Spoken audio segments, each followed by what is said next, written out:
Well, একটা কথা প্রথমে বলতে চাই যে কোনো একটা জায়গায় কোনো একটা পেজে আমি দেখেছিলাম যে একটা পোস্ট দেখেছিলাম যেখানে লেখা ছিল যে সাইয়ারা যে নামটা দেওয়া হয়েছে, সাইয়ারা কেন কথা বলছি, একটু আগে তার ট্রেলার ড্রপ হয়েছে, তো জাস্ট দেখলাম ট্রেলারটা, ওটা পরে আসছি কথা কেমন লেগেছে। বাট বলে রাখি যে ওখানে কোনো একটা সময় মানে বলা হয়েছে যে এটা অ্যাকচুয়ালি লেখা ছিল আশিকি 3-র জন্য, বাট কোনো একটা কপিরাইট ইস্যুর জন্য সেই আশিকি নামটা তারা ইউজ করতে পারেনি। সো এই নামটা তারা সাইয়ারা মানে সাইয়ারা রেখেছে। তো জাস্ট সাইয়ারার ট্রেলারটা দেখলাম বস, মানে বলিউড তার নিজের সেই আগের যে রোমান্সের যে একটা সময় ছিল সেই সময়তে ফিরছে। মানে সেই আশিকি টু যে ভাইবটা ছিল সেই সেম ভাইব আসছে, তাতে বেশি ছাড়া কম না। আর সত্যি কথা বলতে দুজনে কিন্তু নিউ কামার, দুজনেই কিন্তু নিউ কামার। লিড যে অ্যাক্টর রয়েছে, লিড যে অ্যাক্ট্রেস রয়েছে, দুজনে নিউ কামার, বাট দুজনের অভিনয় এতটা পাকাপোক্ত লাগছে, মানে সত্যি কথা পুরো ট্রেলারটা কিন্তু গুজবাম গায়ে কাটা দিয়েছে। অনেক হলো মারধার, অনেক হলো অ্যাকশন, এবার গুরু রোমান্সে ফেরার পালা। মানে রোমান্সে ফেরার মতো একটা সিনেমা বেরোচ্ছে। আমার তো মনে হয় প্রথম দিন যদি সিনেমাটা কোনো রকম অল্প কামায়, বাট ওয়ার্ড অফ মাউথ এই সিনেমাটা অনেক লং রান যাবে, বিশ্বাস করো। মানে সত্যি কথা বলতে একমাত্র এই সিনেমার সবকটা গানে কিন্তু বেশ অ্যাপ্রিসিয়েশনও হয়েছিল, সবার মধ্যে একটা ভালো লাগা ছিল। সত্যি কথা এই সিনেমার গানগুলো কিন্তু প্রত্যেকটা গান ভালো হয়েছে।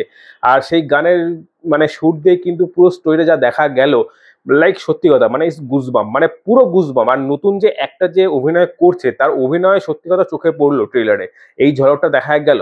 এবার বাকি শুধু সিনেমা রিলিজের অপেক্ষা। তবে সিরিয়াসলি মানে আনএক্সপেক্টেড, আমি গানগুলো দেখছিলাম আর ভাবছিলাম যে ট্রেলারটা বেরোলে হয়তো অ্যাভারেজ হবে বা কিরকম খারাপ হবে না ভালো হবে, বাট সিরিয়াসলি আমি যখন ট্রেলার দেখছিলাম আমার সিরিয়াসলি আশিকি টু এর সেই আদিত্য রায় কাপুরের কথা মাথায় আসছিল, মানে বারবার, মানে অনেকটা সেই কোকোনা চুল টাইপের লাগছে তো, আর সেই মুখটা মুখে মনে আসছিল। বাট সিরিয়াসলি কম্পারিজন করছি না, বাট ভালো লাগছে অ্যাজ এ নিউ কামার যেভাবে অভিনয় করেছে, স্টোরিটা আই থিঙ্ক খুব মানে বেটার হবে এটা, মানে দেখে বোঝা যাচ্ছে। আর প্রত্যেকটা কমেন্ট চেক করলাম, সবাই অ্যাপ্রিসিয়েট করছে এই ট্রেলারটাকে। মানে এরকম হয় না, সবাই নতুন কেউ আসলে স্টার কিড বা নেপো কিড এই বলে সবাই হয়তো ট্রোল করে, বাট সিরিয়াসলি একবার কমেন্ট বক্স চেক করে দেখতে পারো যে প্রত্যেকটা অডিয়েন্স মানে লাইক সবাই অ্যাপ্রিসিয়েট করছে এই ট্রেলারটাকে প্লাস অভিনয়টাকে।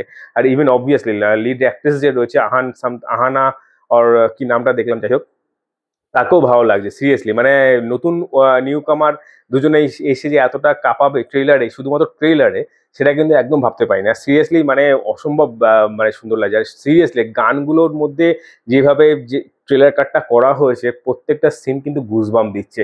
লাইক প্রথম পার্টটা ছিল 1.5 মিনিটের পার্টটা ছিল শুধুমাত্র লাভ, কিভাবে সে মানে সে গান করতে চাইছে বাট গান করতে পারছে না, বড় বড় কাউকে সবাইকে দেওয়া হয়েছে, সেখানে অ্যাকশনের পর তারপর যে এন্ট্রিটা হলো মেয়েটার, তারপর যে হালকা লাভ স্টোরি দেখানো হলো, আর লাভ স্টোরি দেখানো শেষ করার পর যে বিচ্ছেদের যে ব্যাপারটা দেখানো হলো, এই পুরোটা কম্বিনেশন মিলিয়ে না জাস্ট মানে ফাটাফাটি অসাম লেগেছে।